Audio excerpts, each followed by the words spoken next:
OnePlus is expected to announce its next flagship phone, the OnePlus 7, in the first half of this year, but until now we haven't really had that good of an idea of what this phone's actually going to look like. While there have been some rumors and leaks that have come out about the OnePlus 7, there hasn't really been that much concrete information about the phone's design or hardware, but that all just changed. The Italian blog TuttoAndroid just found this image on Twitter from an unknown leaker who claims it's the OnePlus 7. Now this leaker doesn't have a track record reporting on unreleased devices, which means you should definitely take this leak with a grain of salt, but with that said, there are some reasons why this picture actually could be the next phone OnePlus is planning. For one thing, the image shows a device that has no notch at the top, implying that the phone is a slide-out selfie cam mechanism similar to what we've seen from other companies. Oppo and Vivo, which are owned by the same conglomerate that owns OnePlus, each launched selfie slider phones last year, devices that have all-screen displays with no notches, and in other words, OnePlus is expected to be copying from those designs with its future smartphone models. Another thing that makes me think this leak has something to it is the fact that it's not the first time we've seen a purported 2019 OnePlus handset looking something like this.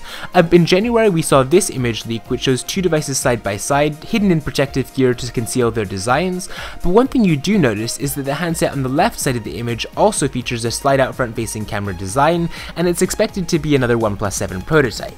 There aren't that many better pictures of the OnePlus 7 that are actually out yet, but one other thing I did want to comment on the leak that just came out is the fact that the screen orientation is a little bit weird. If you look at the home screen, the button placement, and the top bezel, which is actually thicker than the bottom bezel, it almost seems like the home screen is upside down, and that would definitely be an interesting design choice if OnePlus actually went for this. But with that said, let me know what kind of a design you'd like to see in the OnePlus 7 in the comment section down below. Give this video a thumbs up if you enjoyed it and you're excited about OnePlus's planning, and with that said, I will see you next time.